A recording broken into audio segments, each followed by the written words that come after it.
अमर नहीं है। इनका भी आविर्भाव अर्थात जन्म तथा तिरोभाव अर्थात मृत्यु होती है। प्रमाण के लिए देखिए देवी भागवत महापुराण। ब्रह्मा, मैं, विष्णु और शिव ये तुम्हारी प्रभाव से जन्मवान है। हम तो जन्मवान है, हमारा तो जन्म होता है और मरते हैं, नित्य नहीं है, हम अविनाशी नहीं है। फिर इंद्रादि दूसरे देवता नित्य किस प्रकार हो सकते हैं?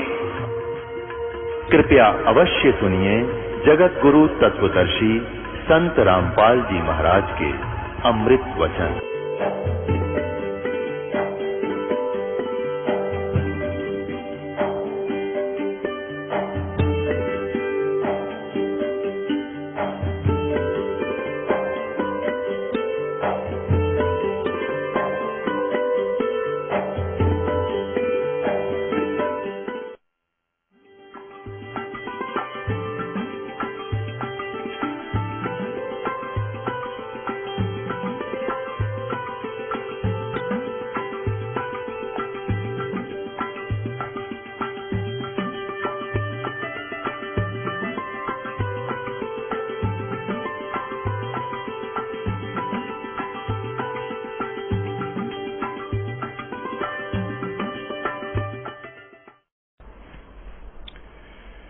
कर जोरों विनती करूं,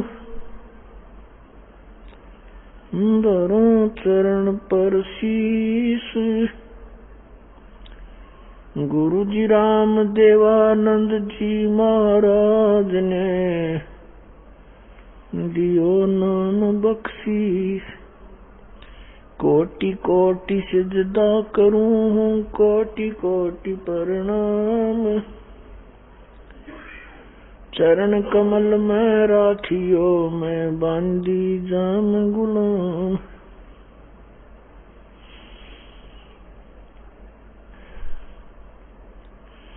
कुत्ता तेरे दरबार का, मोतिया मेरा नाम।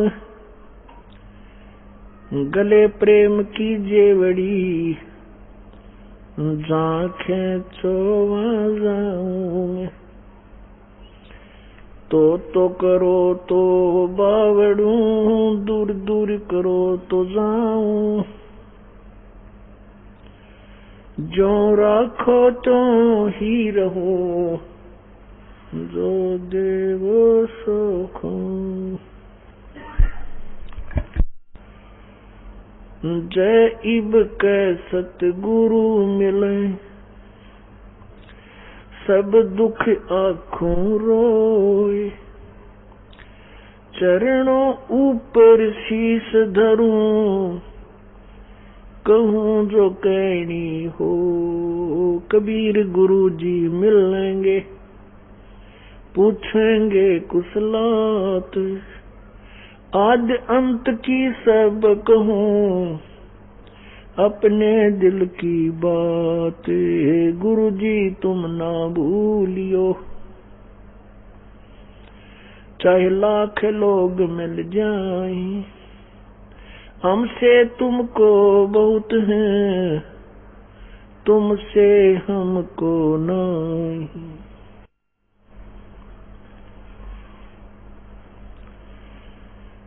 तुम्हारे विसारे क्या बने, मैं किसकी शरण में जाऊं। शिव बिरंच मुनि नारदा, इनके हृदय न समाऊं। अब गुण किए तो बहुत किए, करत न मानी हारे। बावे बंदा बख्श दियो, बावे गर्दन उतारे। अब गुण मेरे बाप जी, बख्शो गरीब नवाज। जो मैं पूत कपूत हूँ, बोर पिता को लाज। मैं अपराधी जन्म का, नक्सक बरे विकार।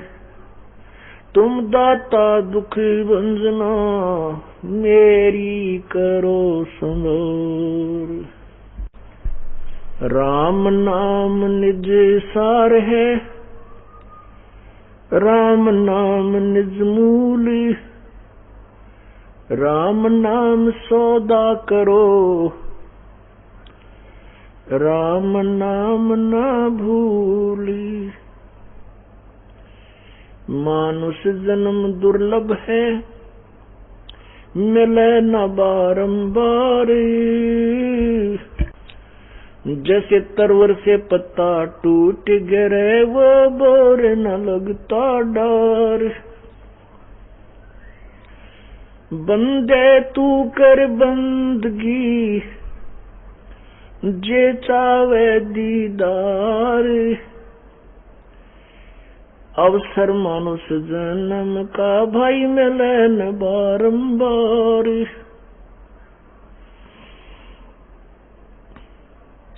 कबीर मानुष जन्म पाके जो, नहीं रटे हरि नाम। जैसे कुआ जल बिना, फिर बनवायो क्या काम। परमपिता परमात्मा सर्व सृष्टि रचनहार, कुल मालिक कबीर देव, कबीर साहब, अल्लाह कबीर, हक्का कबीर, सत कबीर,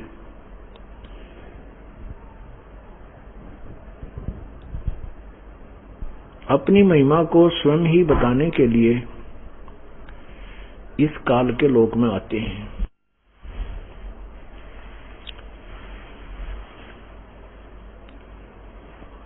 परमेश्वर पूर्ण ब्रह्म कबीर साहब जी प्रत्येक युग में प्रकट होते हैं। अपनी अमृत वाणी को, कबीर वाणी को अपने ही मुखारविंद से उच्चारण करके जनसाधारण को समझाते हैं, जिस कारण से वे प्रसिद्ध कवि की उपाधि प्राप्त करते हैं। इस बात का प्रमाण चारों वेद भी कहते हैं, बताते हैं।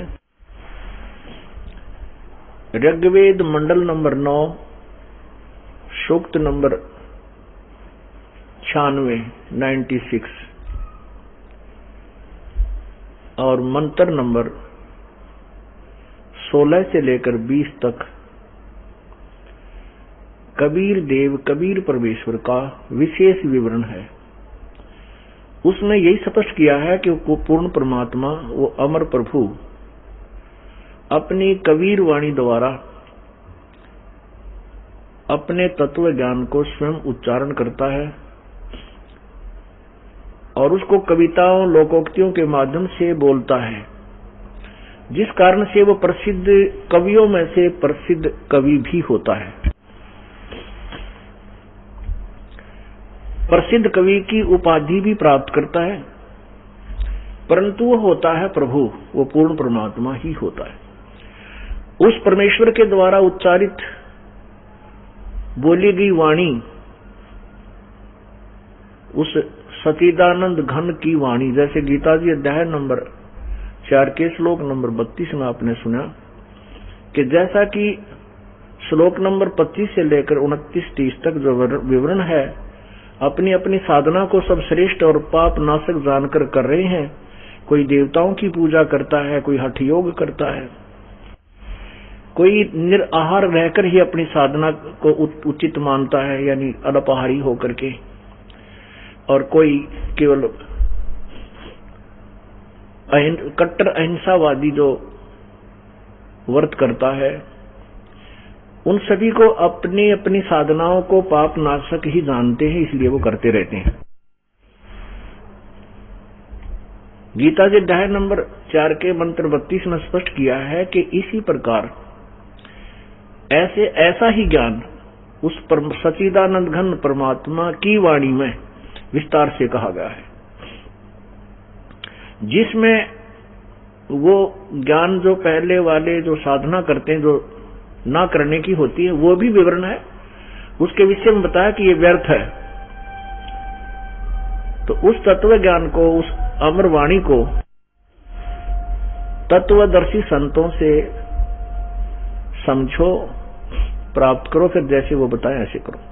तो वही अमर वाणी ऋग्वेद मंडल नंबर 9 सूक्त नंबर 96 यानी 96 और मंत्र नंबर 16 से 20 में स्पष्ट किया है कि प्रभु आप अपने वास्तविक नाम से हमें परिचित कराएं। आपका वास्तविक नाम क्या है और किस नाम से मोक्ष हो सकता है।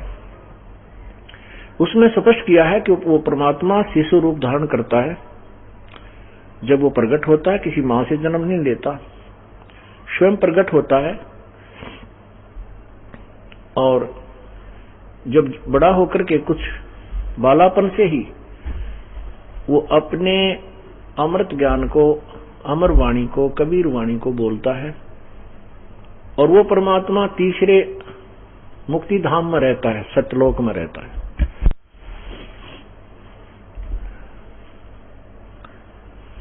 पुण्यात्मा वो परमेश्वर चारों युगों में आते हैं।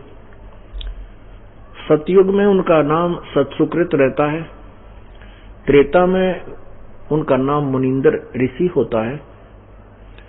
द्वापर में परमेश्वर करुणामय नाम से वेल नोन होते हैं, सुप्रसिद्ध होते हैं।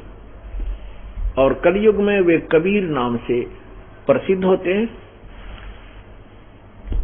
और अन्य रूपों में भी वो प्रकट होते रहते हैं। कुछ अक्षण के लिए भी आ जाते हैं और कुछ दिनों के लिए भी आ जाते हैं, कुछ समय के लिए भी आ जाते हैं। लेकिन उस समय उनको पहचान नहीं पाते हम कि ये परमात्मा है।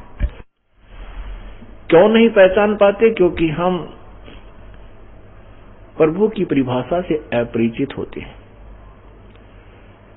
क्योंकि हमारे को केवल अज्ञान सुनाया गया होता है, ज्ञान नहीं। जैसा कि आप सुबह के सत्संग में सुन रहे थे, कबीर परमेश्वर जी अपनी प्यारी आत्मा धर्मदास साहिब जी को अपनी महिमा आप ही बता रहे हैं। और यही प्रमाण अथर्ववेद कांड नंबर 4 सूक्त नंबर 1 मंत्र नंबर 1 से 7 में स्पष्ट किया है कि वो कबीर नाम का परमेश्वर सारी सृष्टि का रचनहार है। उसने सबसे पहले ब्रह्मांडों की रचना की, उसके बाद ज्योति निरंजन की रचना की, उसके बाद माया को उत्पन्न किया, इस दुर्गा को। और वो परमात्मा अपने द्वारा रची हुई सृष्टि को स्वयं ही ठीक ठीक बताता है, अन्य कोई नहीं बता सकता। जैसा कि आपने सुना था सुबह के परमात्मा कह रहे थे कि वेद मेरा भेद है और मैं ना वेदन के माही, और जौन वेद से मैं मिलूं वो वेद जानते नहीं।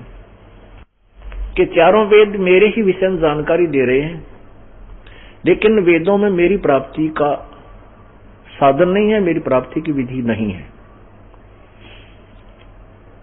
उसके लिए लिखा है जैसे कि वो परमात्मा स्वयं आकर ही अपने पाने की विधि बताते हैं। अब वो प्रसंग चल रहा है कि वो परमात्मा स्वयं ही आकर बता रहे हैं और इसी का समर्थन हमारे पवित्र सदग्रंथ कर रहे हैं।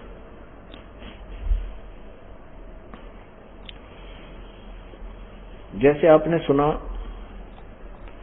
सुबह के सत्संग में दास आपको बता रहा था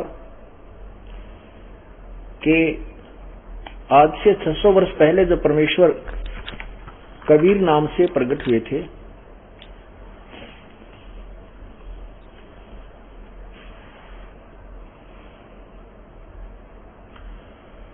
उस समय परमेश्वर ने वही पुराणों और वेदों और गीता जी का ज्ञान अपनी साधारण भाषा में लोकोक्तियों के माध्यम से कबीर वाणी में अपने मुखारविंद से उच्चारण किया हुआ था।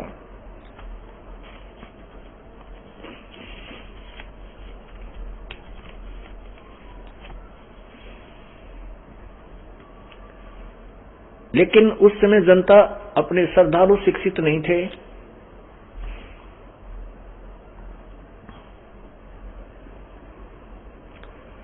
जिस कारण से उन अज्ञानी ऋषियों, गुरुओं और संतों महंतों ने परमेश्वर के यथार्थ ज्ञान को ऊपर नहीं आन दिया। वही 600 वर्ष पूर्व परमात्मा के द्वारा बताया गया वो यथार्थ ज्ञान आज दास आपको अन्य सदग्रंथों में प्रमाणित कर रहा है।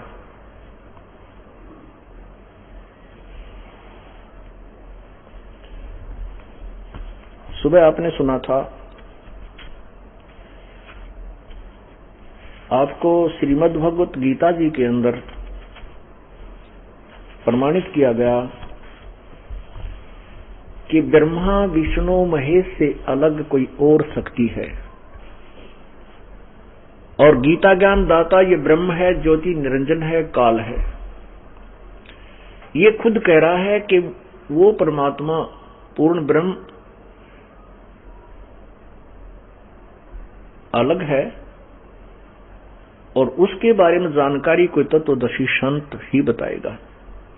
इससे दो बात सिद्ध हुई, गीता जी का ज्ञान इनकम्प्लीट है, अधूरा है।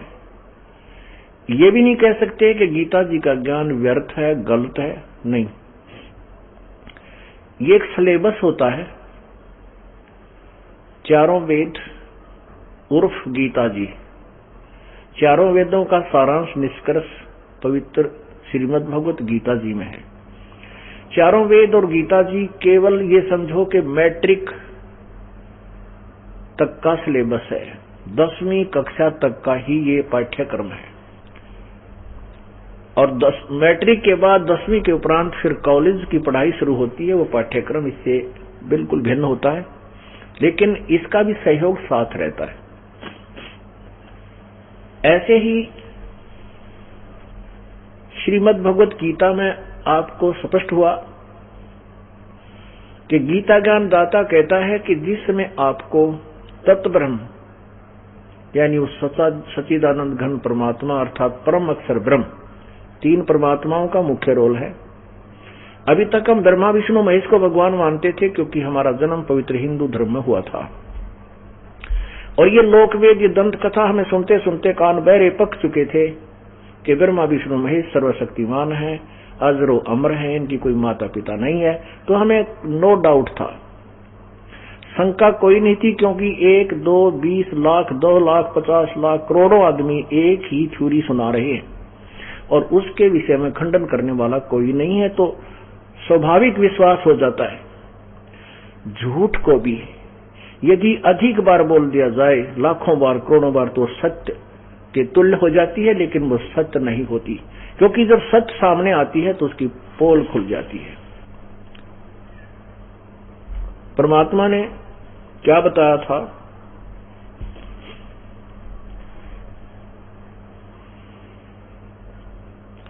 धर्मदास ये जग बोराना, कोई न जाने पद निर्वाण, यही कारण मैं कथा पसारा, जग से कहिए एक राम नियारा। यही ज्ञान जग जीव सुनावो, सब जीवों का भरम नसावो। अब मैं तुमसे कहूँ चेताई, त्रिदेवन की उत्पत्ति भाई। परमात्मा कहते हैं, कुछ संक्षेप कहूँ गहुराई, सब संशय तुमरे मिट जाई। भरम गए जग वेद पुराना, आदि राम का भेद न जान्या। राम राम सब जगत बखाने, आदि राम कोई बिरलाए जाने। आदि राम, सुबह के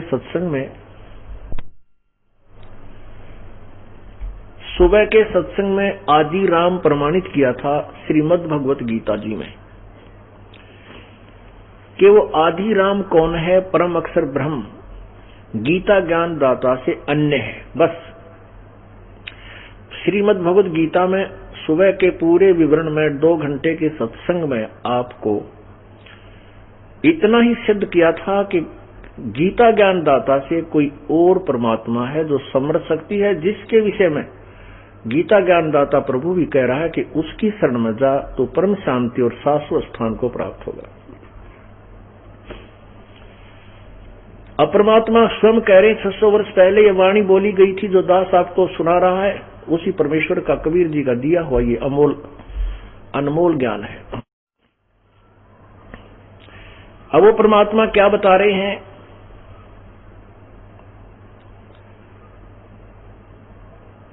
अब मैं तुमसे कहूं चिताई त्रिदेवन की उत्पत्ति। भाई त्रिदेवन तीनों देवताओं की, रजगुण ब्रह्मा, सतगुण विष्णु, तमगुण शिव जी की उत्पत्ति बता रहा हूं। मां अष्टंगी ज्ञानी सुने सो हृदय लगाई, मूर्ख सुने तो गम ना पाई। मां अष्टंगी पिता निरंजन, ये जम दारुण वंशन अंजन। पहले कीन निरंजन राई, पीछे से माया उपजाई। माया रूप देख अति शोभा, देव निरंजन तन मन लोभा। कामदेव धर्मराय सताए, देवी को तुरंत धर खाए। पेट से देवी करी पुकारा, हे साहिब मेरा करो उबारा। टेर सुनी तब हम ता आए, अष्टंगी को बंद छुड़वाए। परमात्मा कहते हैं कि फिर मैं वहां पहुंचा जब काल ने दुर्गा के साथ बदतमीजी की और दुर्गा ने उसके पेट में शरण ली, पेट से पुकार की कि हे प्रभु मेरी रक्षा करो। सतलोक में कीन्या दुराचारी, काल निरंजन दीन अनकारी। माया समेत दिया भगाई, 16 शंख कोष दूरी पर आई। अष्टंगी और काल अब दोई, मंद कर्म से गए बिगोई। धर्मराय को हिकमत कीन्या, नखरेखा से भग कर लीना। धर्मराय की ने भोग विलासा, माया को रही तब आशा। 3 पुत्र अष्टंगी जाए, ब्रह्मा विष्णु शिव नाम धराए। 3 देव विस्तार चलावे, इनमें यो जग धोखा खावे।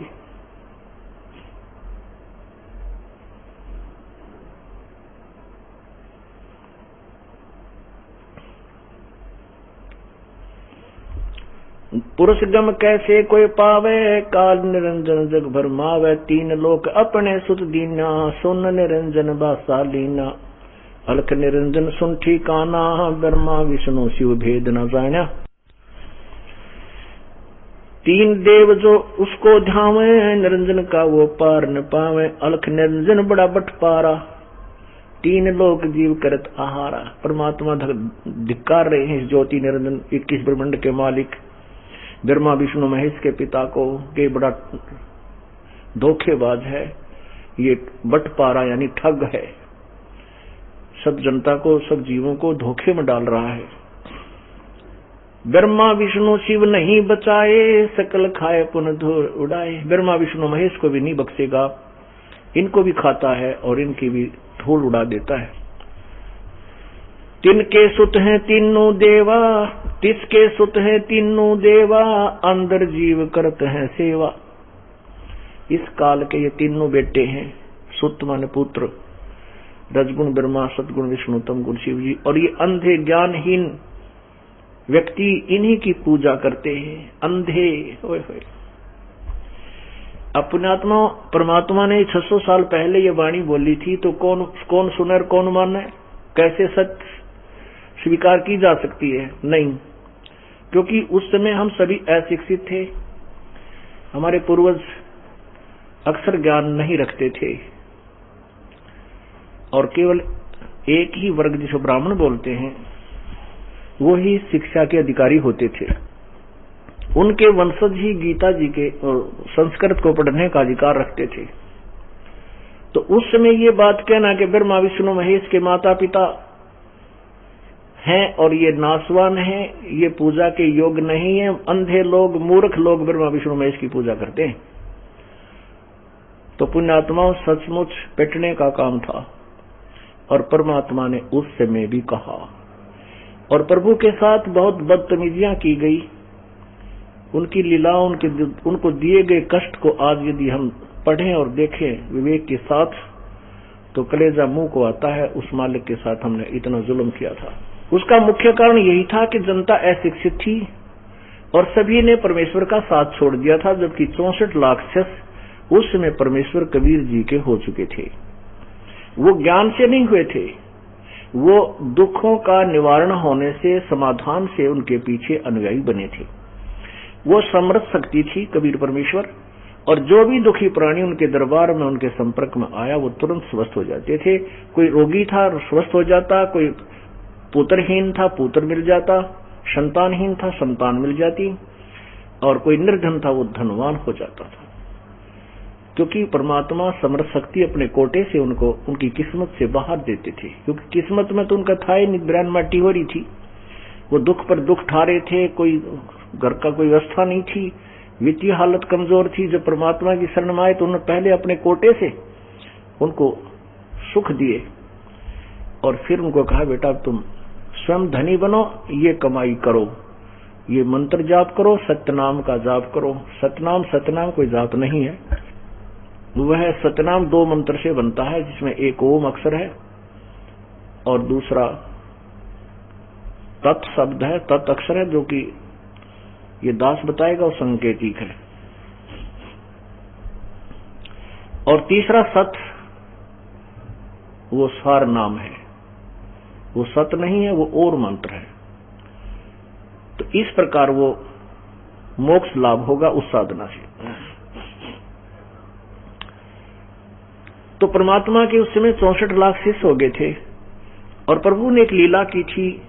एक गणका को हाथी पर बैठा करके सारे बाजार घूमने लगे, और हाथ में एक गंगा जल की बोतल लेकर, गंगा जल एक बोतल में भरकर शीशी में, और शराबी की तरह लीला करने लगे।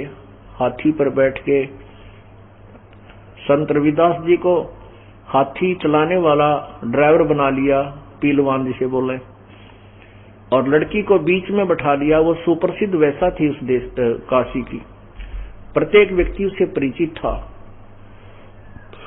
और परमात्मा ने उस लड़की के कंधे पर हाथ रखा, पूरे भरे बाजार में घुमा दिया, और एक हाथ से वो गंगा जल पी रहे थे। दुनिया सोच रही थी कि ये देसी शराब पीवे। तो उस समय वो 64 लाख शिष्य प्रभु की इस लीला से अक्षुब्ध हो गए, परमात्मा को नहीं पहचान सके, और सभी के सभी परमात्मा से विमुख हो गए।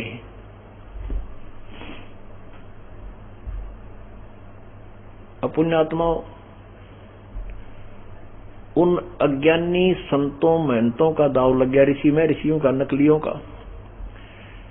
वो ज्ञान तो छोड़ दिया, उन्होंने कहने लगे हम तो पहले ही कहते थे तुम्हें ये पाखंडी व्यक्ति है। आज तो खुल गई ना पोल उसकी, सरेआम उसने भड़ुआ कर्म कर दिया। गरीबदास साहिब जी कहते हैं अपने कबीर परमात्मा के विषय में कि परमेश्वर कबीर जी ये देखना चाहते थे कि ये 64 लाख का जो झुंड है, ये क्योंकि ज्ञान भी साथ सुनाते थे, लेकिन वो ज्ञान को आधार नहीं बनाए हुए थे उनके शिष्य। वो उन नकली संतों और ऋषियों, गुरुओं, ब्राह्मणों के उस ज्ञान से भ्रमित हो जाते थे, जो ये कहते थे कि कबीर जी को शास्त्रों का ज्ञान नहीं है, ये झूठ बोलता फिरता है, कोई सिद्धि रखता है, जंतर मंतर कर देता है, तुम्हें छोटा मोटा लाभ हो रहा है। जबकि ऐसी अनहोनी कर रहे थे परमेश्वर के परमात्मा बिना कोई कर नहीं सकता। लेकिन हमारी तुच्छ बुद्धि, जीव संज्ञा प्रभु को नहीं पहचान सकी।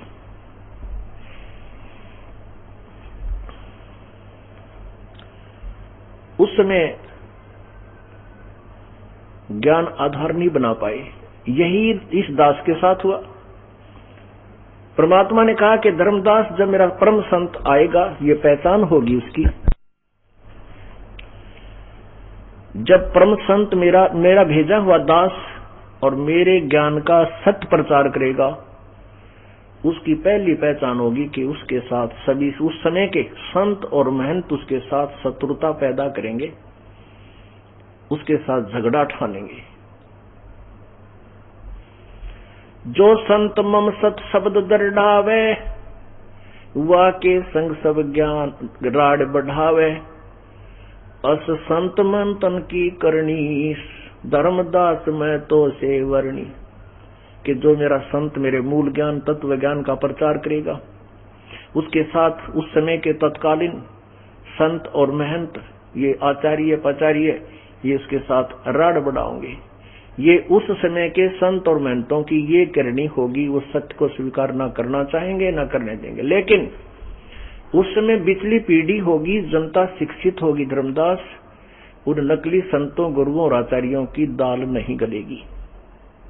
ये लीला करके दिखाई थी परमात्मा ने। अभी क्रोथा कांड जो किया ये सरेआम झूठा और कपट का एक षड्यंत्र था।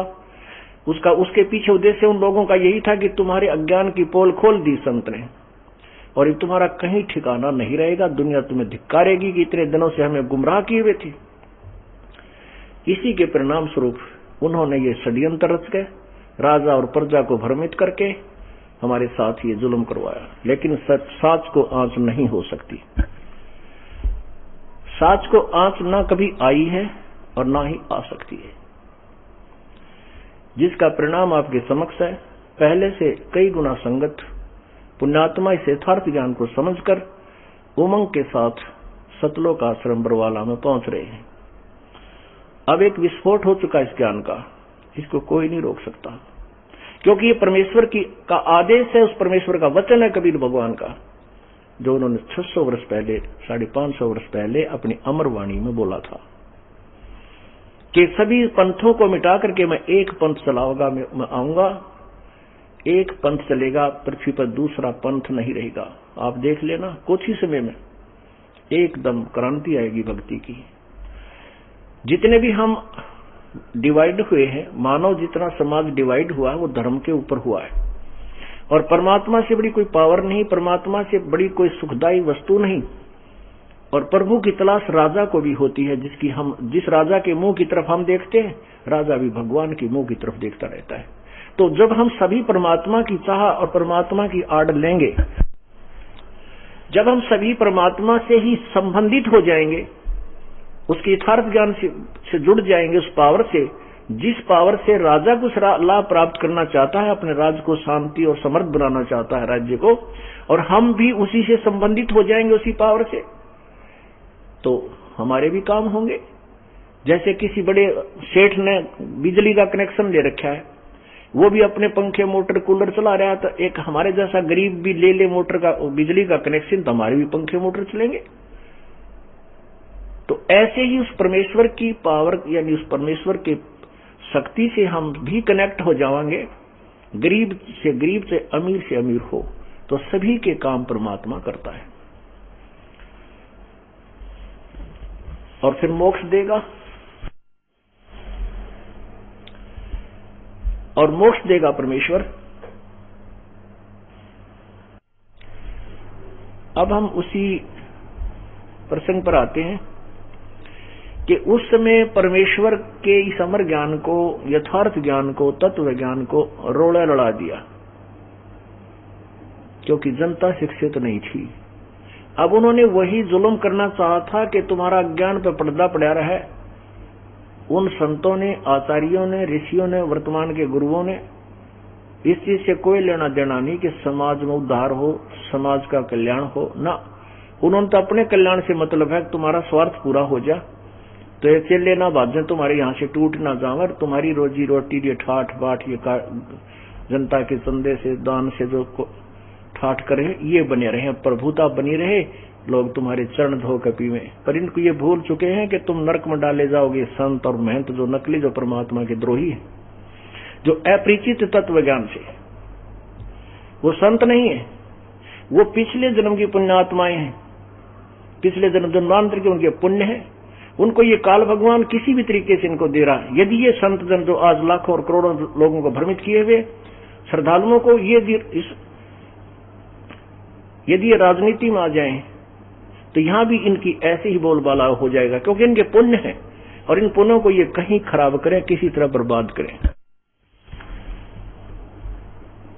काल यही चाहता है कि ये मानव शरीर प्राप्त करके प्राणी अपने पुण्यों को, अपने जीवन को व्यर्थ कर जावे, साधना ठीक करे नहीं, फिर इसको 84 लाख योनियों के लंबे चक्कर में डाल देता है। फिर वो निश्चिंत हो जाता है। काल को भय है कि मनुष्य जीवन प्राप्त करके ये प्राणी प्रभु को पहचान सकता है और सतलोक जा सकता है, यदि उसका संत या परमात्मा किसी भी रूप में आकर के प्रचार करेगा। तो उससे पहले ये सतर्क है कि अज्ञान भरवा दो पूरे विश्व में, और जब वो परमात्मा आएगा या उसका कोई दास आएगा तो जनता उसको नहीं मानेगी, स्वीकार नहीं करेगी, इसका पत्थर डले मारेगी, उसके जो है मिशन को खत्म कर देगी। ये सोच काल की है, लेकिन परमात्मा ने कहा था कि कलयुग में हम अपने ज्ञान का प्रचार करेंगे, उस समय इसको कोई नहीं रोक सकेगा, पूरे विश्व में फैलेगा। अब वो समय चल रहा है। अब ये तत्व ज्ञान रूपी सूर्य उदय हो रहा है। जब सूर्य उदय होता है उस समय रोशनी कम होती है, लेकिन इन लाइटों से, बिजली से, चंद्रमा से भी अधिक होती है। तो अभी स्टार्ट है, अभी प्रारंभ है, स्टार्ट है अब ये स्टार्ट है तत्व ज्ञान रूपी सूर्य उदय होने का। और जब ये शिखर में आएगा सूर्य, जब देखना अंधेरे का नामो निशान, अज्ञान का नामो निशान मिट जाएगा और हजारों वर्षों तक प्रभु कबीर परमेश्वर जी का यथार्थ ज्ञान और भक्ति मार्ग और ये सतयुग जैसा एक समय आएगा। अब यहाँ जितनी भी पुण्यात्मा आती हैं, जिनको 2-4 वर्ष हो गए हैं आतों को और ज्ञान से परिचित है, अब वो तौबा कर जाते हैं। वो डरते हैं कि हमारा नाम खंड ना हो जाए, हमसे कोई गलती ना बन जाए, तो वो पाप नहीं कर सकते, वो अपराध नहीं कर सकते। अपराध नहीं करेंगे तो दंड कौन देगा? और जो पहले की हुए पाप दंड है वो परमात्मा कबीर जी की एक पावर है, परमात्मा कबीर साहब में एक शक्ति है, वो हमारे संचित पाप कर्मों को नष्ट कर देंगे। अब ये दास क्या बता रहा है कि ये ज्ञान जो दास बता रहा है कि अब मैं तुमसे कहूं चिताई तेरे देवन की उत्पत्ति भाई, माँ अष्टंगी पिता निरंजन ये जम दारुण वंशन अंजन।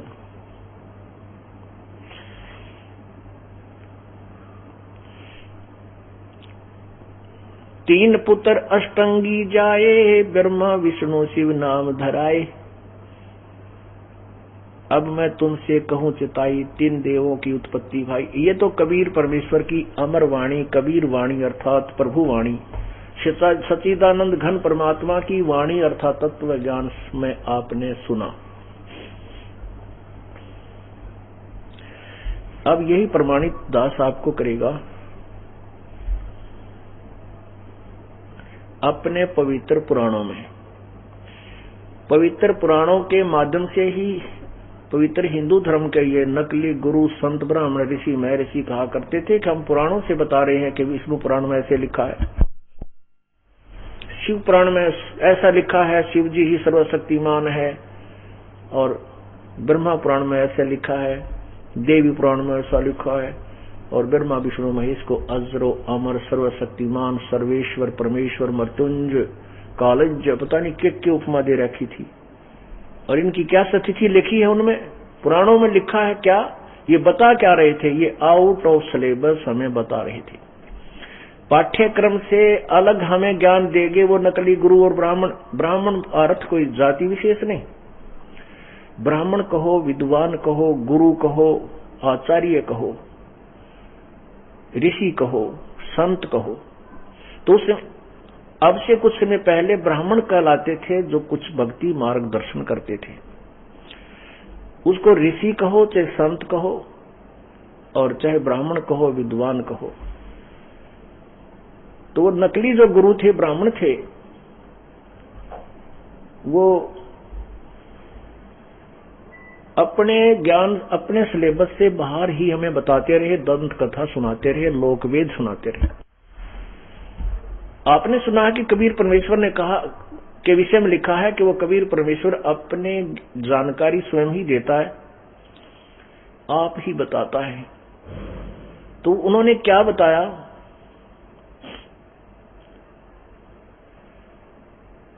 कि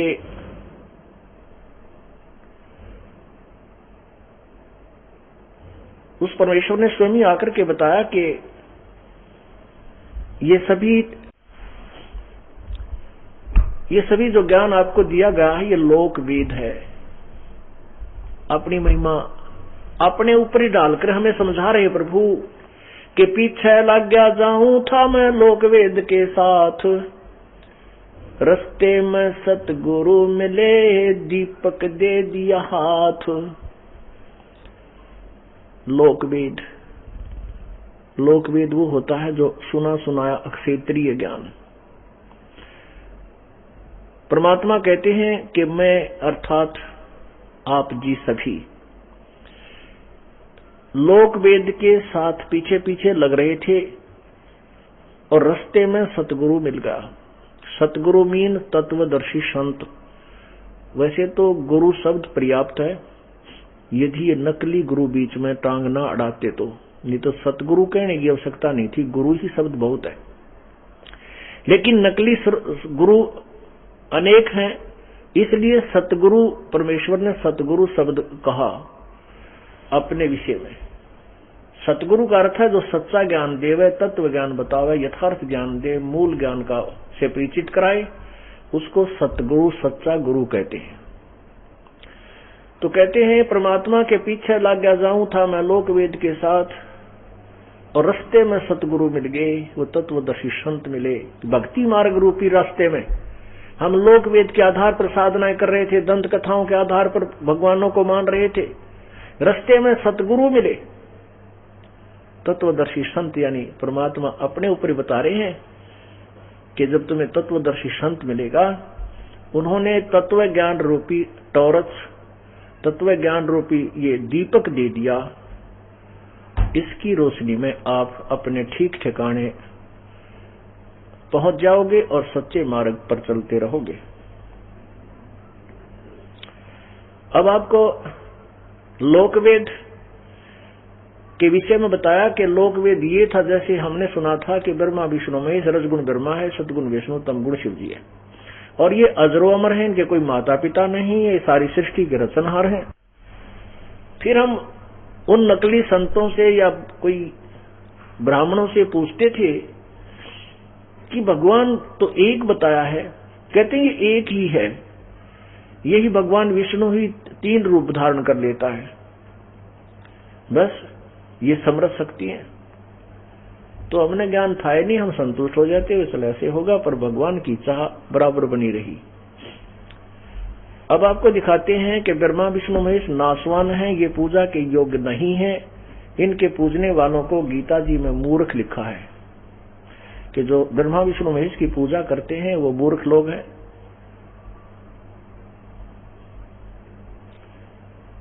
और यही बात परमात्मा ने कहा है कि इस काल के बेटे हैं ये तीनों देवा, ब्रह्मा विष्णु महेश, तिसके सुत हैं तीनों देवा, ये अंधे जीव करत हैं सेवा। सेवा माने पूजा। ज्ञानहीन अंधे लोग इन ब्रह्मा विष्णु महेश की पूजा करते हैं, ये पूजा के योग्य नहीं है, ये इष्ट रूप में मान्य नहीं है। वो परमात्मा परम अक्षर ब्रह्म है जो कबीर भगवान है, जिसका वास्तविक नाम कबीर है। अब आपको पवित्र शिव पुराण में दिखाते हैं सृष्टि रचना के विषय में, जो कबीर परमेश्वर जी ने 600 वर्ष पहले बोली थी, और आज वो सदग्रंथ हमें प्रमाणित कर रहे हैं।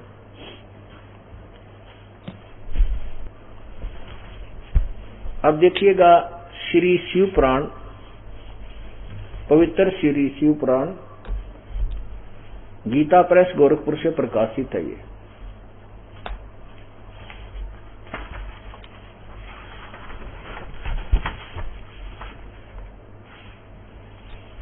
ये देखिएगा संक्षिप्त शिव पुराण, और इसके कौन संपादक हैं? हनुमान प्रसाद पोदार। अभी आपने देखा इनका संपादक कौन है? संपादक हनुमान प्रसाद पोदार। और ये कहां से प्रकाशित है? ये प्रकाशक में मुद्रक है गीता प्रेस गोरखपुर, गोविंद भवन कार्यालय,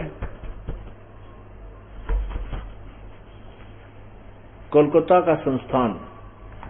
इसके अध्याय नंबर 6 में रुद्र संहिता, ये देखिए अध्याय नंबर 5 यहां समाप्त होता है और अध्याय नंबर 6 यहां प्रारंभ होता है, और इसके ये रुद्र संहिता 99 पृष्ठ से हम प्रारंभ करेंगे। ये 6ठा अध्याय है रुद्र संहिता का। नारद जी ने अपने पूज्य पिताजी ब्रह्मा जी से पूछा था, ये यहाँ प्रकरण इसी का चल रहा है। ये सारी कहते हैं, ये सब मुझे कथा सुना, कैसे इनका जन्म हुआ, कौन कौन। अच्छा, यहां से उत्तर देते हैं। ब्रह्मा जी ने उत्तर दिया नारद जी को, कहा ब्रह्मन देव शिरोमणे, तुम सदा समस्त जगत के उपकार में ही लगे रहते हो। तुमने लोगों के हित की कामना से बहुत उत्तम बात पूछी है।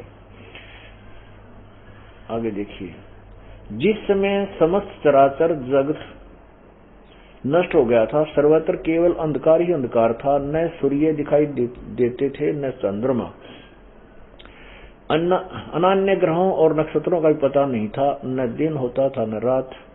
अग्नि, पृथ्वी, वायु और जल का भी की सत्ता नहीं थी। उस समय तत् सत ब्रह्म, इस श्रुति में जो सत्य सुना जाता है एकमात्र वही शेष था। अब प्रश्न नंबर 100 पर आप पढ़िएगा। जिस परब्रह्म के विषय में ज्ञान और अज्ञान से पूर्ण उक्तियों द्वारा इस प्रकार ऊपर बतानुसार विकल्प किए जाते हैं। अब पुण्यात्माओं देखो, पुराण का वक्ता स्वयं कहता है कि कुछ ज्ञान कुछ अज्ञान के द्वारा जो भी कहा जाता है वो मैं तुझे सुनाता हूं। इससे एक तो सिद्ध ये हुआ कि पुराण का वक्ता पूर्ण ज्ञानी नहीं है।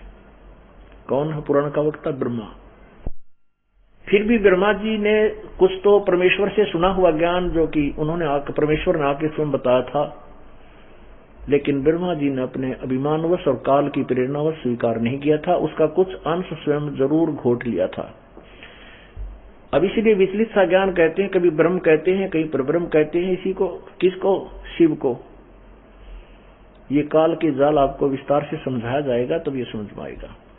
अब देखना, जिस परब्रह्म के विषय में ज्ञान और अज्ञान से पूर्ण उक्तियों द्वारा ऊपर बताए अनुसार विकल्प किए जाते हैं, उसने कुछ काल के बाद, समय के बाद द्वितीय की इच्छा प्रकट की। उसके भीतर एक से अनेक होने के का संकल्प उदित हुआ। तब उस निराकार परमात्मा ने अपनी लीला शक्ति से अपने लिए मूर्ति की कल्पना की।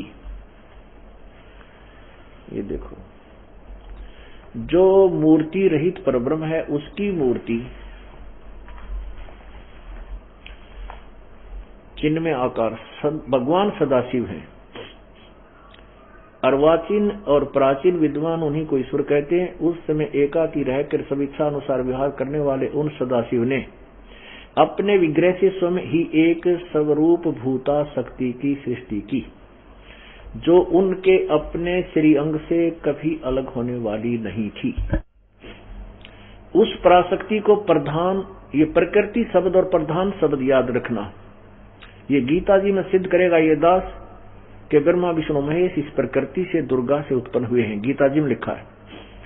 उस पराशक्ति को प्रधान प्रकृति गुणवती माया बुद्धि तत्व की जननी तथा विकार रहित बताया है। उस शक्ति, वह शक्ति अंबिका कही गई है।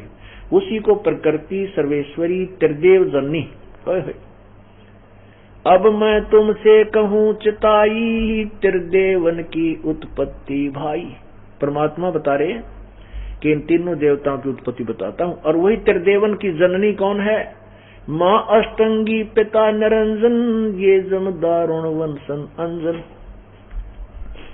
तीन पुत्र अष्टंगी जाए, ब्रह्मा विष्णु शिव नाम धराए। आज से 600 वर्ष पहले परमेश्वर ने ये सत्य ज्ञान दिया था, ये तत्व ज्ञान दिया था, लेकिन ये नकली गुरुओं ने, ब्राह्मणों ने हमें इतना मिसगाइड कर दिया कि हम परमात्मा की उस तत्व ज्ञान को नहीं समझ नहीं सके। आज वही ज्ञान हमारे सदग्रंथ सेकंड कर रहे हैं, प्रभु के ज्ञान को प्रमाणित कर रहे हैं, समर्थन कर रहे हैं। पुण्यात्माओं, वो पूर्ण परमात्मा थे और वो अज्ञानी लोग थे जो उनको अशिक्षित कहा करते थे। अब क्या बता रहे हैं? ये आपकी पवित्र पुराण बोल रही है, शिव पुराण, रुद्र संहिता अध्याय नंबर 6 आपको सुना रहे हैं, प्रश्न नंबर 100 पे, गीता प्रेस गोरखपुर से प्रकाशित। सुनिएगा। उसी को प्रकृति सर्वेश्वरी तरदेव जननी नित्या और मूल कारण भी कहते हैं। सदाशिव द्वारा प्रकट की गई। सदाशिव ये काल है, ज्योति निरंजन है, उसके द्वारा प्रकट की। परमात्मा ने उसके पेट से निकाली थी।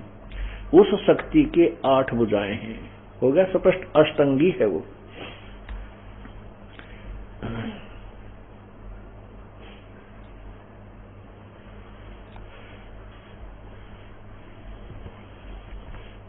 एकाकी होने पर वह माया संयोगवत अनेक। ये देखो, वेद एकनी होने पर वह माया संयोग वसात अनेक हो जाती है। जो सदाशिव हैं, इस काल की तरफ संकेत है, उन्हें परम पुरुष, ईश्वर, शिव, शंभु और महेश्वर कहते हैं।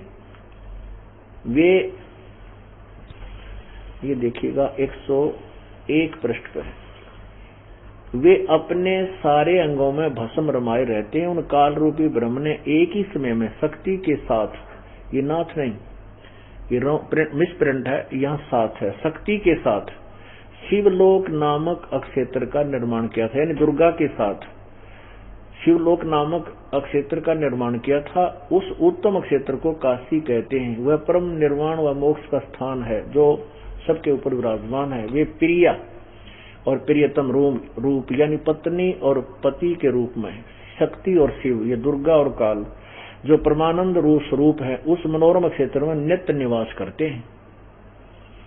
काशीपुरी परमानंद रूपिणी है। मुने शिव और शिवा ने, दुर्गा और इस काल ने।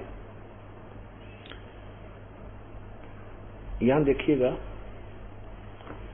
हाँ, दुर्गा और काल ने, शिव और शिवा ने प्रलय काल में भी कभी उस क्षेत्र को अपने सानिध्य से मुक्त नहीं किया।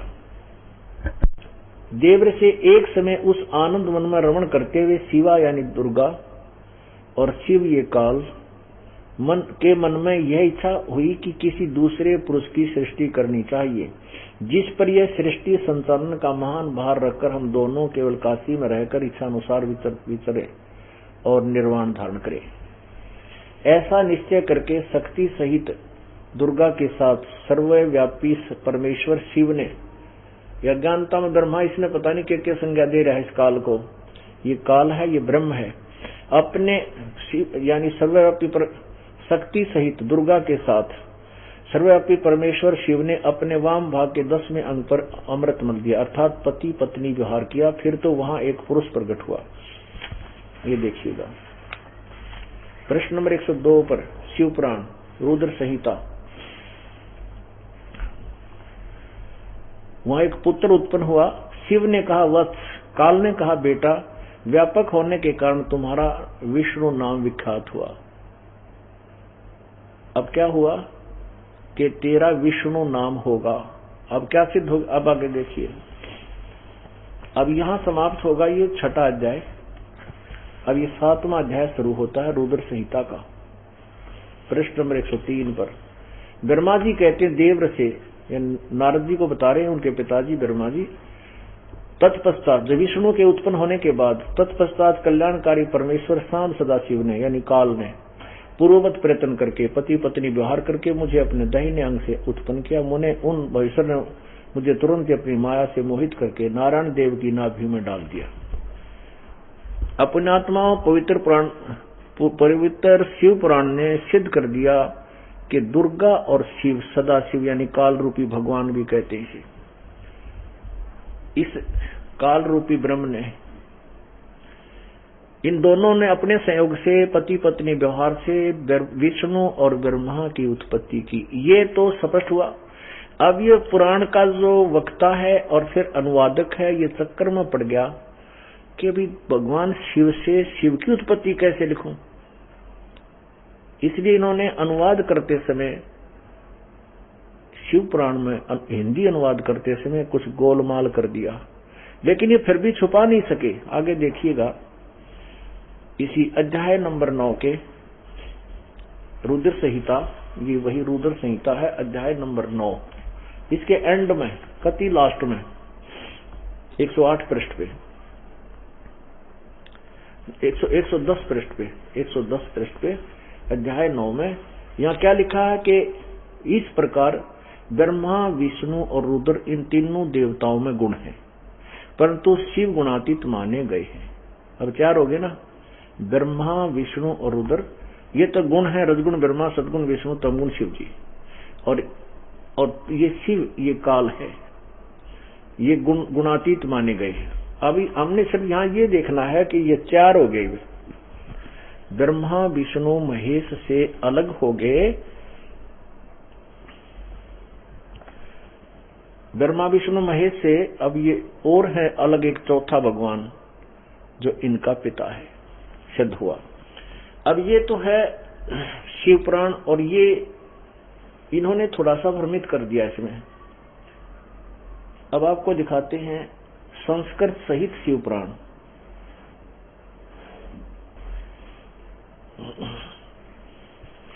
ये है संस्कृत सहित, और इसमें अनुवाद भी साथ किया है उन्हीं विद्वानों ने। ये देखिएगा शिव महापुराण हिंदी टीका सहित,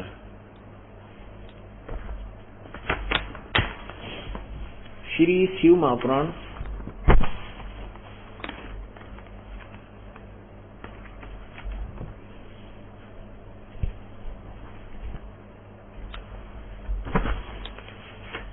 और ये इसका कौन अनुवाद करता है? विद्या आवृधि पंडित ज्वाला प्रसाद जी मिश्र कृत, हिंदी टीका सहित, खेमरा श्री कृष्णदास प्रकाशन बंबई। अब देखना इसके रुद्र संहिता अध्याय नंबर 2 में 1 में, ये देखना रुद्र संहिता, ये शिव पुराण है, ये है रुद्र संहिता भाग 2 अध्याय नंबर 1। इसके मंत्र नंबर 17 में क्या लिखा है? ब्रह्मा, विष्णु, महेश ये तीनों देवता शिव के अंग से प्रकट हैं। महेश उनमें पूर्णांश स्वयं शिव ही हैं। अब देखो इनकी अकल अनुवाद करता है कि ब्रह्मा, विष्णु, महेश ये तीनों देवता शिव के अंग से प्रकट है, और फिर ये उड़ जा रहा है कि महेश उनमें पूर्णांश स्वयं शिव ही है। कौन बोल रहा है? ब्रह्मा बोल रहा है। बोल ब्रह्मा, जब ब्रह्मा जी उत्पन्न हुए, कहते हैं जब मैं प्रगट, मैं कमल के फूल पर बैठा पाया, जब मेरी उत्पत्ति हुई, मुझे नहीं मालूम है कहां से उत्पन्न हुआ। तो इससे सिद्ध है कि ये कंप्लीट नॉलेज नहीं रखता, ब्रह्मा जी को पूर्ण ज्ञान नहीं है, ये उलझ पुलझ इसलिए उलझा रहा है। जब साथ ये भी कह रहा है कि ब्रह्मा, विष्णु, महेश शिव से उत्पन्न हुए, और फिर कहते शिव तो वही है। ये अज्ञान की गिठड़ी सारे समाज में बांध रखी थी। अब दिखाता हूं आपको, और इसी शिव पुराण में ही